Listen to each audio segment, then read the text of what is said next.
Chers abonnés Move, vous n'êtes pas encore identifié. Move vous propose 3 solutions. Solution 1. Téléchargez puis installez MoveFace sur votre smartphone, disponible sur Play Store. Sur Play Store, tapez MoveFace dans le champ de recherche. Cliquez sur MoveFace mobile et installez.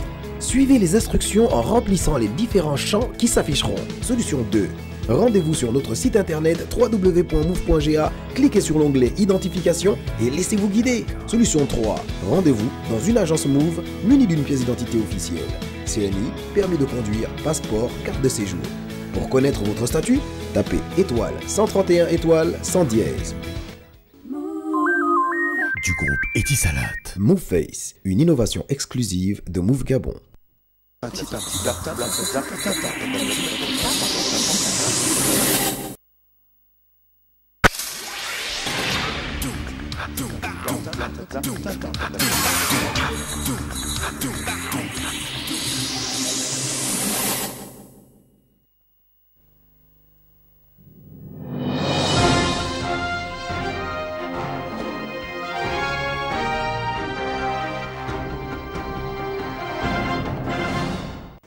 Bonsoir à tous et merci encore de nous rejoindre dans le cadre de cette principale édition de l'information.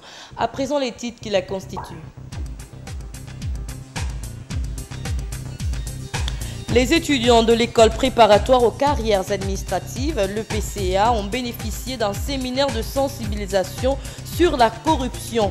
Il s'agissait là de montrer à ces futurs administratifs le mal engendré par la corruption à tous les niveaux. Arnaud Manzaïgui et Serge Dizambo vous en diront un peu plus à ce sujet.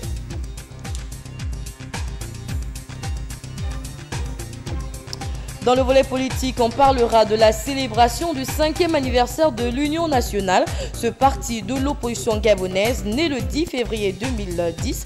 C'est donc du côté du siège de cette formation politique qu'a été célébré avec faste cet événement en présence de Joël Fankoulou et Justin Jana.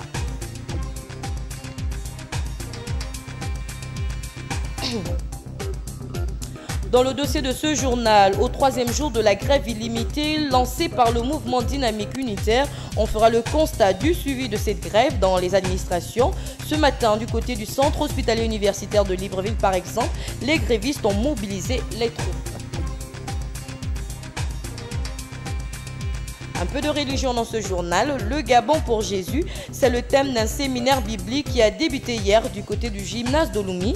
Il s'agissait là pour les organisateurs d'emmener le plus grand nombre à la conversion, ou mieux, le Gabon à Jésus.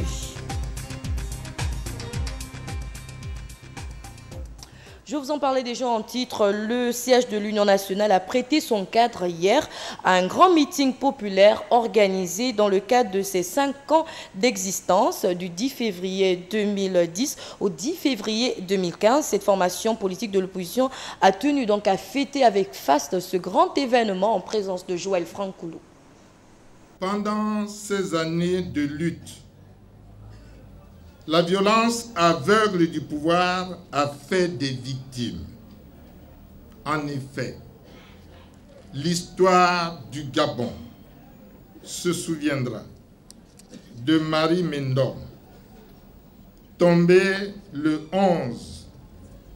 27 janvier 2011 à la suite de violences des forces armées devant le siège du PNUD. L'histoire se souviendra également d'Elisabeth Nwada, tuée le 15 août 2012 au Cocotier. L'histoire se souviendra enfin de Mboulou Beka, assassiné lâchement le 20 décembre 2014 à Rio. Oui, chers compatriotes, passez outre-tombe. Vous avez payé de votre vie dans cette bataille. Pour vous et en votre mémoire, nous avons le devoir de nous battre.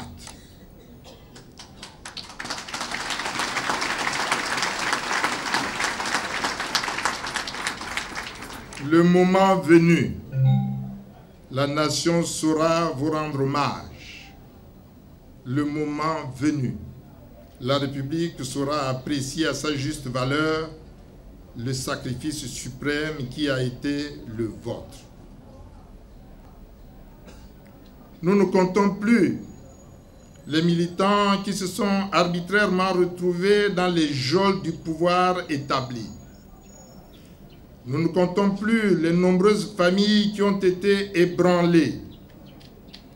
Nous ne comptons plus les nombreux compagnons qui ont perdu leurs emplois. Malgré cela, ils ont continué.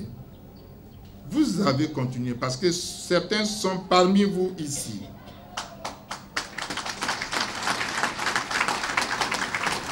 Vous avez continué, dis-je, à vous dresser contre l'entreprise de destruction de notre pays qui est en œuvre depuis la fin du mois d'août 2009. Messieurs les présidents, distingués invités, mes chers compatriotes, nous avons tenu à faire tous ces rappels pour vous montrer et pour montrer à la face du monde que la réhabilitation de l'Union nationale a une histoire et que le chemin pour y arriver a été très éprouvant parce qu'ouvert aux intrigues, à la dictature, à la puissance des faucons, à l'illégalité, à la domination monarchisante. Mais au final, notre foi, notre détermination et notre patriotisme l'ont emporté sur toutes les embûches rencontrées pendant 4 ans et l'Union nationale est aujourd'hui réhabilitée.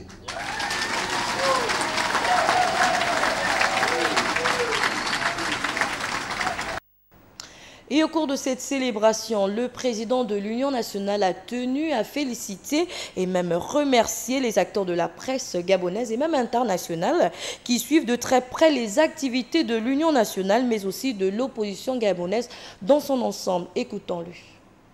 Pendant ces années de lutte, la violence aveugle du pouvoir a fait des victimes. En effet, l'histoire du Gabon se souviendra de Marie Mendom, tombée le 27 janvier 2011 à la suite de violences des forces armées devant le siège du PNUD.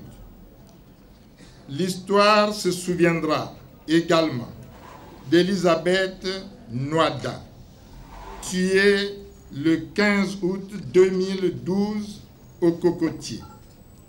L'histoire se souviendra enfin de Mboulou Beka, assassiné lâchement le 20 décembre 2014 à Rio.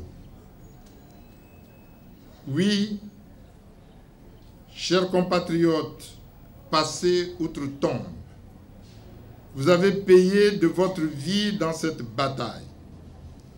Pour vous et en votre mémoire, nous avons le devoir de nous battre.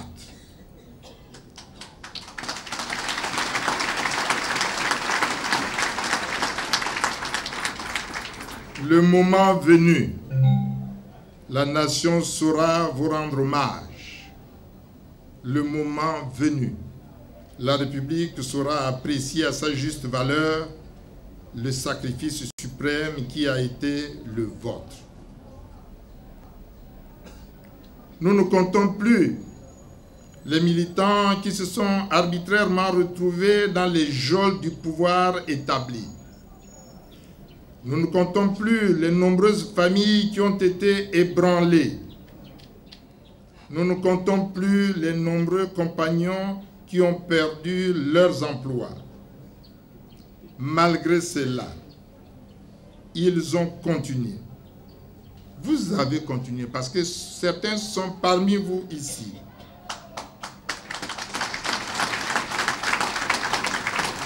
Vous avez continué, dis-je, à vous dresser contre l'entreprise de destruction de notre pays qui est en œuvre depuis la fin du mois d'août 2009. Monsieur le Président, distingués invités, mes chers compatriotes, nous avons tenu à faire tous ces rappels pour vous montrer et pour montrer à la face du monde que la réhabilitation de l'Union nationale a une histoire et que le chemin pour y arriver a été très éprouvant parce qu'ouvert aux intrigues, à la dictature, à la puissance des faucons, à l'illégalité, à la domination monarchisante. Mais au final, notre foi, notre détermination et notre patriotisme l'ont emporté sur toutes les embûches rencontrées pendant 4 ans et l'Union nationale est aujourd'hui réhabilitée.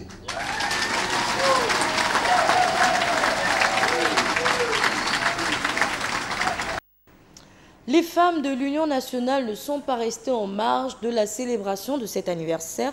Elles sont aussi tenues à s'exprimer, notamment par l'intermédiaire de Marie-Agnès Kumba, présidente du mouvement des femmes de l'Union nationale.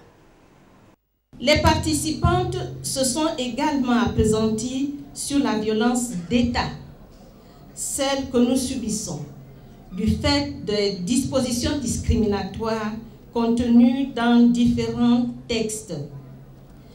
Dispositions qui entravent l'accès des femmes, d'une catégorie des femmes, précisément les femmes mariées, au crédit bancaire, de même qu'elles portent atteinte tant à leur liberté de circuler qu'à celle d'être candidate à une élection quelconque, et j'en passe.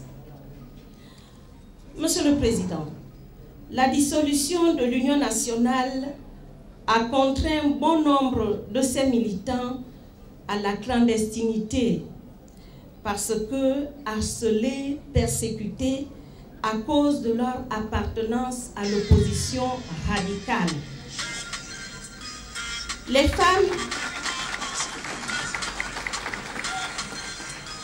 femmes ont subi, tout comme le commun des militants, des pressions de toutes sortes qui ont gêné leur participation effective aux manifestations publiques du parti. C'est pourquoi il faut louer le courage, la détermination de celles qui ont continué à porter haut l'étendard de l'Union nationale.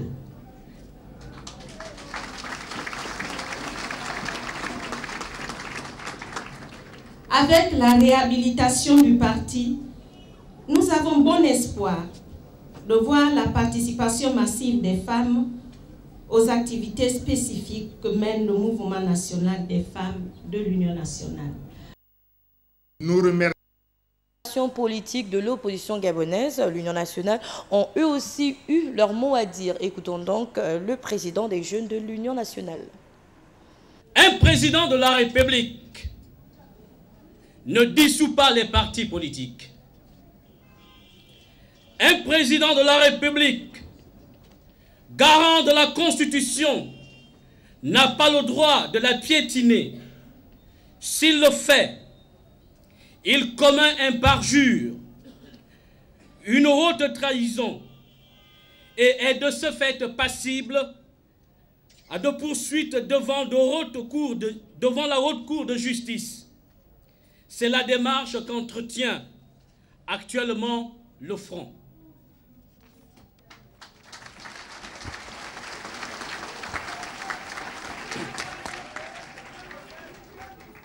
Un président de la République, garant de l'indépendance nationale et de l'intégrité du territoire, ne doit pas être tribaliste et défendre uniquement les intérêts de sa seule famille politique. Un président de la République qui détermine en concertation avec le gouvernement la politique de la nation ne doit pas faire souffrir et mater son peuple. Un président de la République, détenteur suprême du pouvoir exécutif, qu'il partage avec le Premier ministre, ne doit pas être un homme fort et orgueilleux qui banalise les institutions. Un président de la République élu pour un mandat de 7 ans au suffrage universel direct ne doit pas utiliser l'armée à sa guise et modifier à chaque fois la Constitution pour se maintenir au pouvoir. Un président de la République qui se dit démocrate et républicain ne doit pas soutenir l'organisation d'élections à un tour. Excellences, mesdames et messieurs, chers militants, le futur président de la République, celui qui va remplacer Ali Bongo, le futur président de la République, nous en sommes convaincus, sera issu des rangs du front de l'opposition pour l'alternance. Le futur président de la République sera un homme intègre, intelligent et humble. Le futur président de la République sera élu par le peuple et ne saura être imposé par des institutions aux ordres.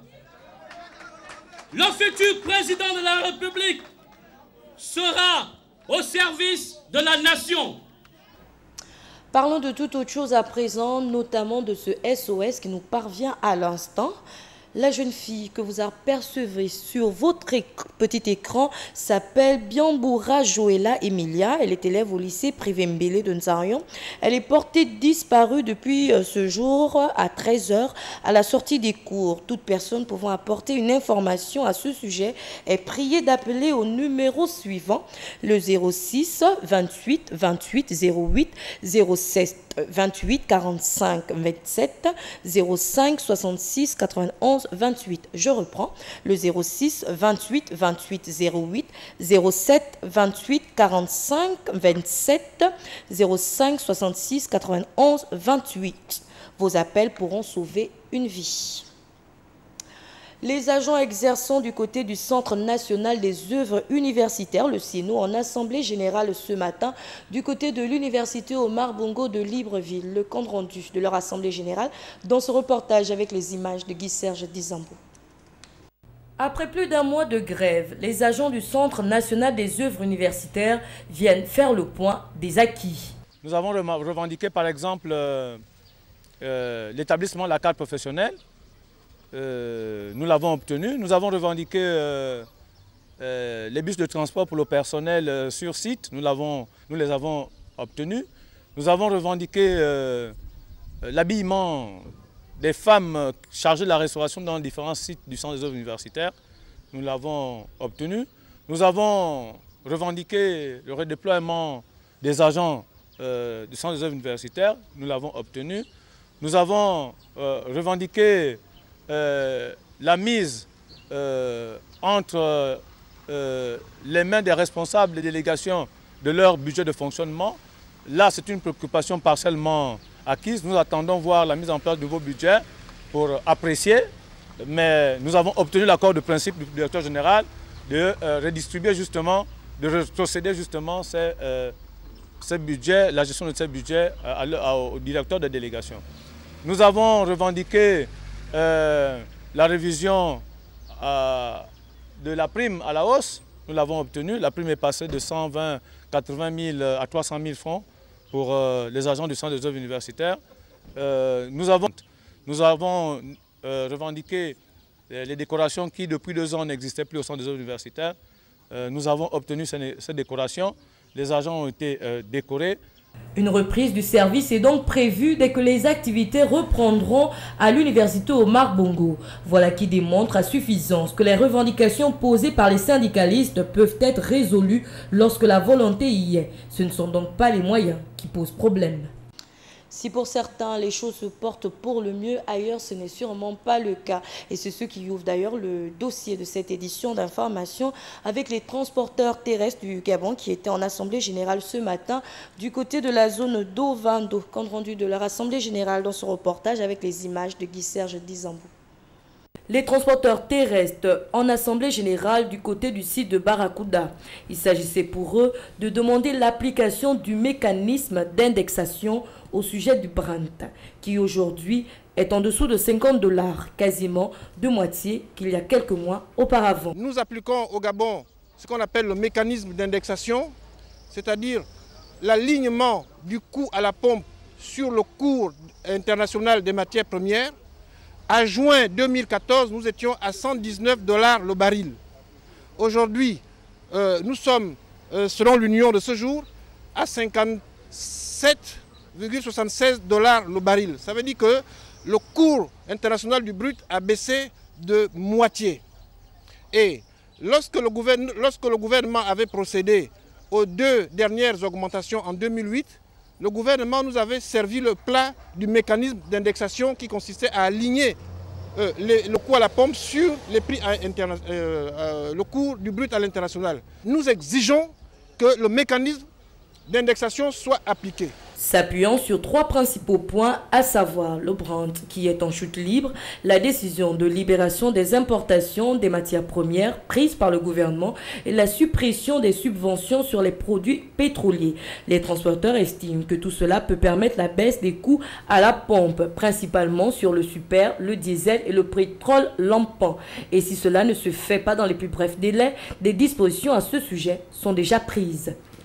Nous avons déjà déposé cette doléance là sur la table du gouvernement pour que cette doléance soit prise en compte très rapidement. Et nous comptons organiser le mardi 17 février une journée station morte où tous les transporteurs vont s'abstenir d'aller dans les stations ce jour-là pour contraindre le gouvernement à diminuer les prix du carburant. Et d'ailleurs, c'est l'occasion d'appeler à l'ensemble des Gabonais parce qu'il n'y a pas que les transporteurs qui utilisent le carburant. Même les autres populations qui ont pu avoir des véhicules utilisent le carburant. Et c'est une charge qui greffe le budget des Gabonais. C'est dans cette optique que dès le mardi 17 février prochain, les transporteurs terrestres organiseront une journée station morte. Il s'agira là pour tout transporteur de ne pas s'approvisionner toute cette journée. Et bonjour les dégâts sur l'économie du Gabon. Et dans le cas de la grève générale illimitée lancée par le mouvement dynamique unitaire, le centre hospitalier universitaire de Libreville était ce matin le lieu de mobilisation. Constat de cette situation avec les images de Guy-Serge Dizambou. Le mouvement dynamique unitaire multiplie ses actions sur le terrain.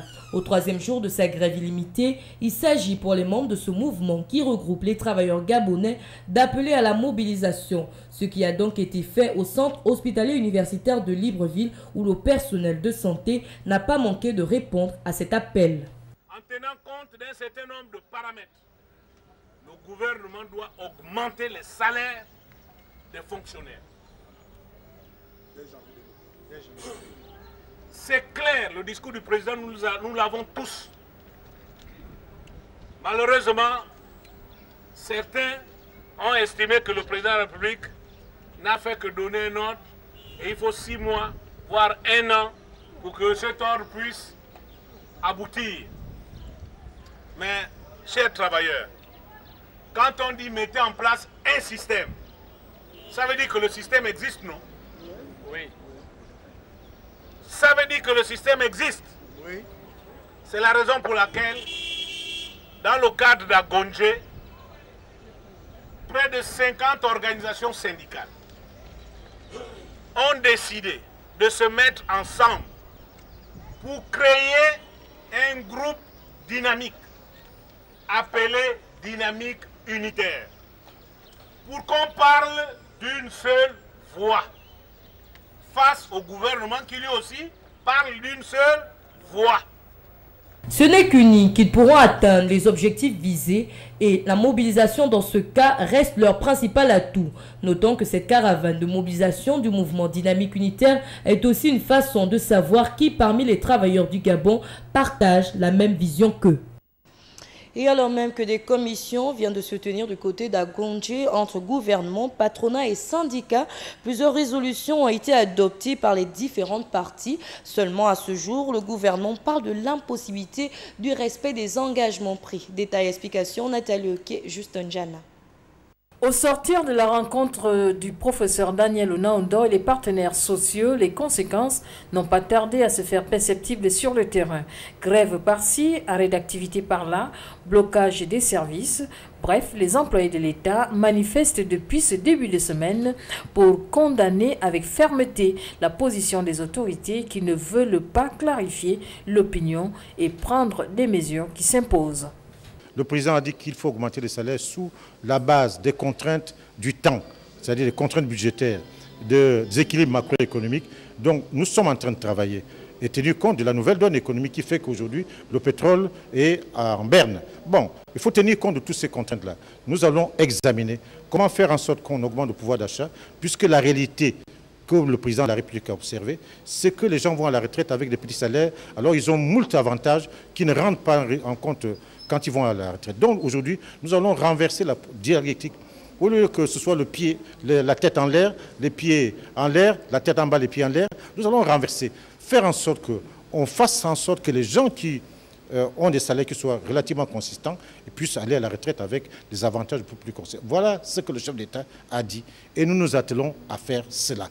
Pour le professeur Daniel Onaondo, Premier ministre, chef du gouvernement, la chute du prix du baril du pétrole serait l'unique raison de la position du gouvernement au refus de résoudre les problèmes des fonctionnaires gabonais. Et pourtant, tous savent que le pétrole ne constitue pas l'unique ressource économique de notre pays au sous-sol riche. Face à cela, une seule question se pose, à savoir est-ce que le pétrole est la seule source de l'économie gabonaise? Tentative de réponse dans ce reportage de Nathalie Oké. Face au blocage entre le gouvernement de la République et les partenaires au développement du fait de la crise financière que traverse notre pays, les experts en économie restent formels. Le pétrole, longtemps considéré comme l'unique rente économique du pays, ne peut plus assumer cette fonction. Il est plus qu'urgent que d'autres ressources soient aujourd'hui substituées au pétrole. Des ressources telles que le bois, le manganèse, l'or, le diamant, le caoutchouc ou encore l'uranium. Bref, un échantillon de produits dont le commun des mortels ignore tout des revenus générés, les quantités exportées vers l'extérieur, plusieurs produits dont le Gabon occupe pourtant une place non négligeable sur le plan mondial. Le fait de parler du pétrole comme seul poumon économique de notre pays serait considéré comme une forme de diversion de l'opinion, selon l'analyse de l'économiste que nous avons rencontré hors caméra. La chute du prix du baril du pétrole ne constitue en rien un frein à l'économie gabonaise. Seule la volonté politique est à même de ramener la sérénité dans notre pays. Et ces crises sociales actuelles ont finalement donné cours à des interprétations diverses. Le gouvernement de la République semble bien avoir du mal à convaincre. C'est du moins une analyse, c'est du moins ce qui ressort dans cette analyse de Patrick Serrano.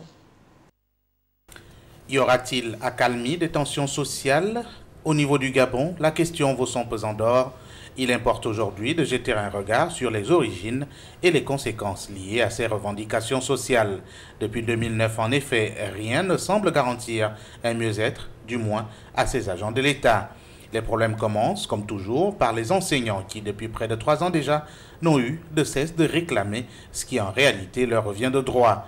2014-2015, on annonce une conjoncture défavorable à l'économie gabonaise due à la chute brutale du cours du baril de pétrole.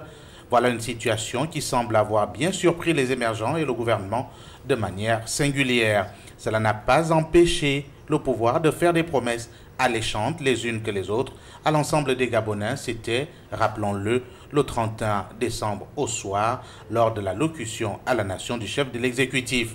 On a parlé de l'augmentation des salaires, du maintien de la prime d'incitation à la performance, de l'amélioration des pensions retraites, de la consolidation des dépenses, de la poursuite des constructions des infrastructures sociales, sanitaires et scolaires, de l'apurement de la dette intérieure due aux entreprises locales qui dépassent aujourd'hui les 300 milliards de francs CFA annoncés par le gouvernement de la République. Seulement, on se pose bien des questions sur les récentes sorties de la perle rare, le professeur Daniel Onaondo, qui, il y a tout juste 48 heures, à l'écouter justement, on perçoit dans sa réponse aux membres de la dynamique unitaire qu'il y a aveu sournois de l'incapacité de son équipe à traduire en actes les mesures prises par le chef de l'exécutif. Pourtant, là encore, il peut s'agir d'un problème de communication. Autrement, comment comprendre que les prévisions aient été faites et sur quelle base, au point qu'on soit aujourd'hui à revoir ces mêmes prévisions, sachant que la baisse des ambitions suppose effectivement que les revendications sociales ne pourront plus être tenues. Serait-ce une forme de démagogie du chef de l'exécutif? Les observateurs seraient tentés de le croire, tant les promesses faites lors de la campagne 2009 n'ont pas à ce jour été tenues, alors même que nous sommes à un an de l'échéance 2016. Récemment encore, lors du séminaire organisé à grands frais à la Pointe-Déni, du 23 au 25 janvier dernier, le gouvernement de la République avait remis au chef de l'exécutif une liste de recommandations afin de maintenir la croissance économique, l'épanouissement des populations et la garantie de la stabilité macroéconomique ainsi que la viabilité des finances publiques. Et dans tout cela, le chef de l'exécutif de dire au chef du gouvernement avec fermeté, d'ailleurs, je cite, « Nous ne transigerons pas sur nos engagements sociaux ». Fin de citation. Alors, que comprendre de cette distorsion de l'information vers qui devront finalement se tourner les Gabonais qui ne réclament qu'un mieux-être? Le serpent pourrait bien se mordre la queue. Et où sont aujourd'hui ceux qui admettaient que tout va bien au Gabon? Ils doivent également et sans doute se mordre les orteils. Voilà qui referme le dossier de cette édition d'information. En parlant de toute autre chose à présent, notamment des étudiants de l'école préparatoire aux carrières administratives, le PCA, qui ont bénéficié d'un séminaire de sensibilisation sur la corruption. Il s'agissait là donc pour les organisateurs de montrer à ces futurs administratifs le mal engendré par la corruption à tous les niveaux. Arnaud Manza, Guy Serge Dizambo. Exposé, jeu de questions-réponses, il fallait tout savoir sur la corruption et ses méfaits. Exercice auquel les étudiants de l'école de préparation aux carrières administratives se sont livrés ce mercredi. C'était à la faveur d'une séance de sensibilisation en présence d'experts et ONG à la matière, sous le regard intéressé du directeur général de l'EPCA. C'est un fléau qui gangrène de toute la société, à tous les niveaux. Et il n'est pas question de pointer du doigt qui que ce soit. À tous les niveaux de l'échelle de notre société, nous retrouvons ce problème. Donc il est important que chacun, à son niveau, puisse s'en approprier et au plan moral, n'est-ce pas, de l'éradiquer complètement pour permettre à notre État d'avoir une structure, un pays qui se porte bien, dans lequel, n'est-ce pas, les choses se feront désormais de manière transparente. Occasion d'égrener les dégâts qu'engendre cette pratique sur le tissu social, le secteur économique et l'environnement politique. Dégâts qui s'accentuent malgré la mise en branle d'institutions anticorruption et de l'impunité ambiante dans la haute fonction publique. Les principaux corrompus au Gabon, c'est qui? Mais c'est les gouvernants, c'est eux qui gèrent nos deniers publics. C'est eux qui savent où sont passées les plus-values pétrolières.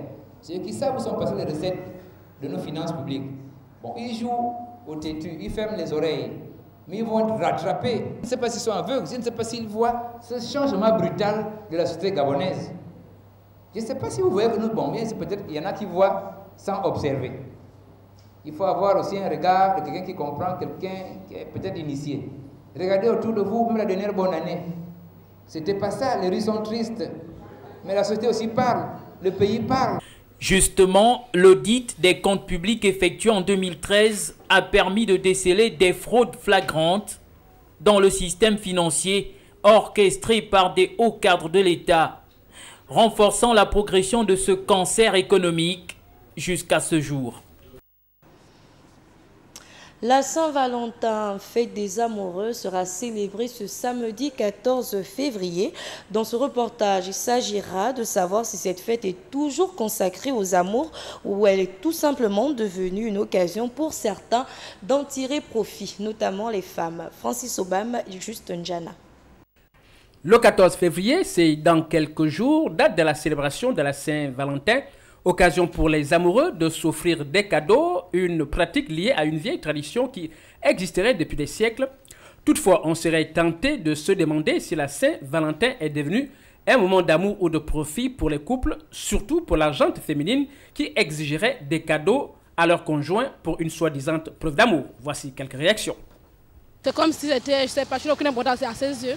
Vu que quand vous vous êtes aimé le premier jour, c'est que vous vous êtes aimé.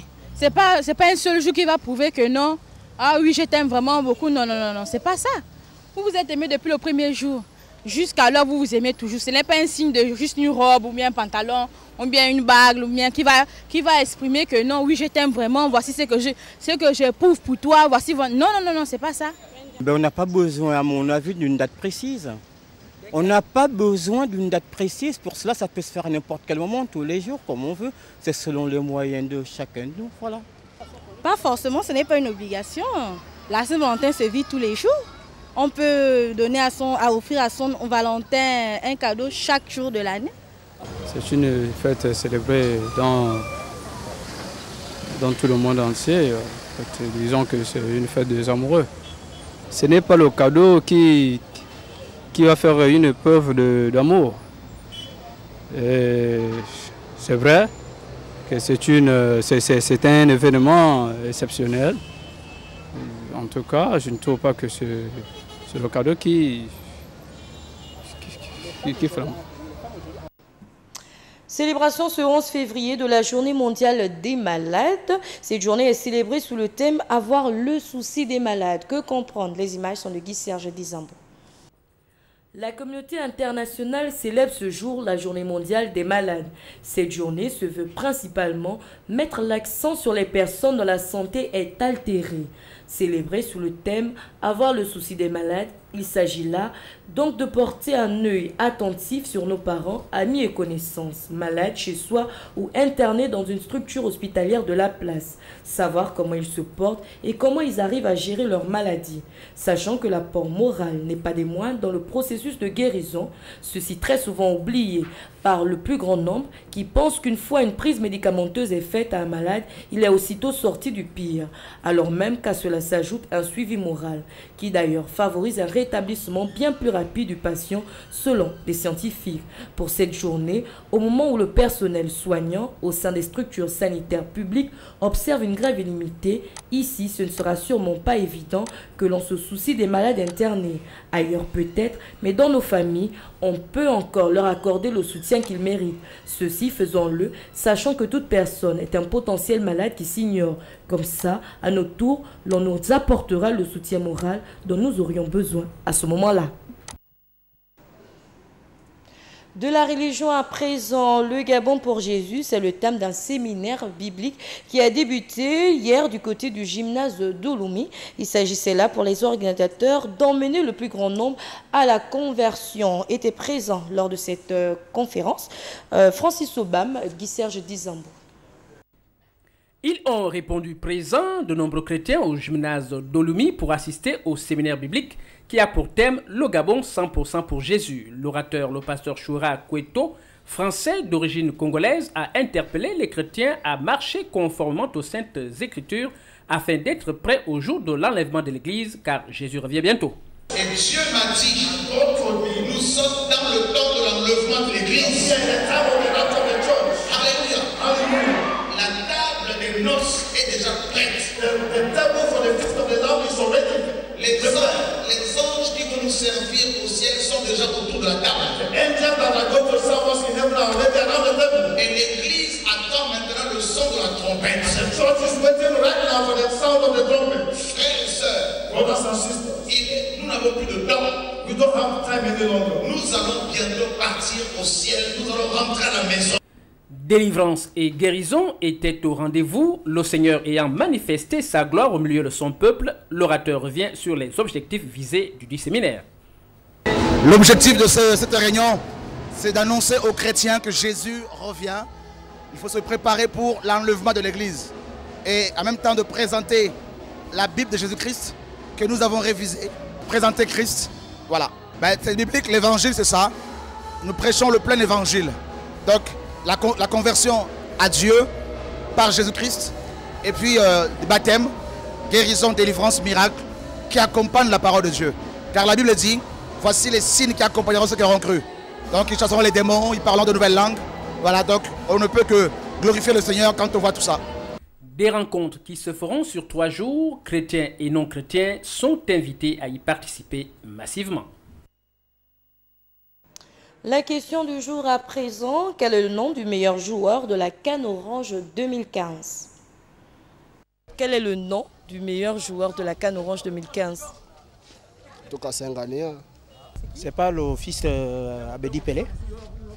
Le meilleur joueur de la CAN Orange 2015 est Christian Atsu. Javino. Ah, je ne sais pas. Demande-lui là. Ah, demande, je ne connais pas. C'est André Ayou. Il n'y a aucune idée. Le meilleur joueur, c'est Christian Atsu. Moi, je n'ai pas suivi la CAN. Je ne sais pas. Hein. C'est là qui les supporters. Moi, ce n'est pas un supporter. C'est Assou, hein, Assou. Assou. Le gagnant. Il est donc connu, le meilleur joueur de la CAN Orange 2015, c'est Christian Atsu. C'est donc un Ghanéen. La page éphéméride à présent. D'abord, la citation du jour est fou qui veut lutter contre les étoiles. C'est une citation de Charles Perrault. Le proverbe du jour.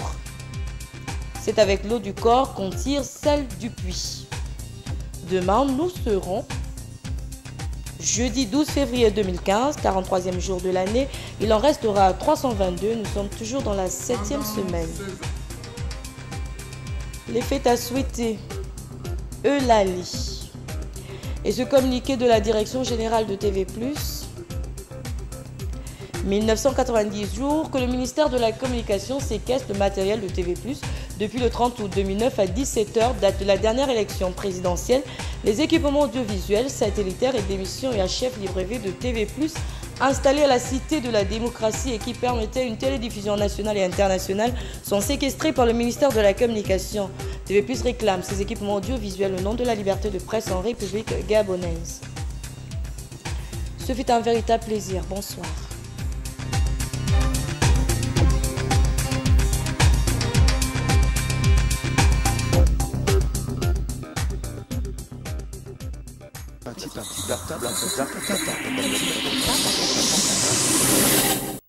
Chers abonnés Move, vous n'êtes pas encore identifié. Move vous propose 3 solutions. Solution 1, téléchargez puis installez MoveFace sur votre smartphone, disponible sur Play Store. Sur Play Store, tapez MoveFace dans le champ de recherche. Cliquez sur MoveFace mobile et installez.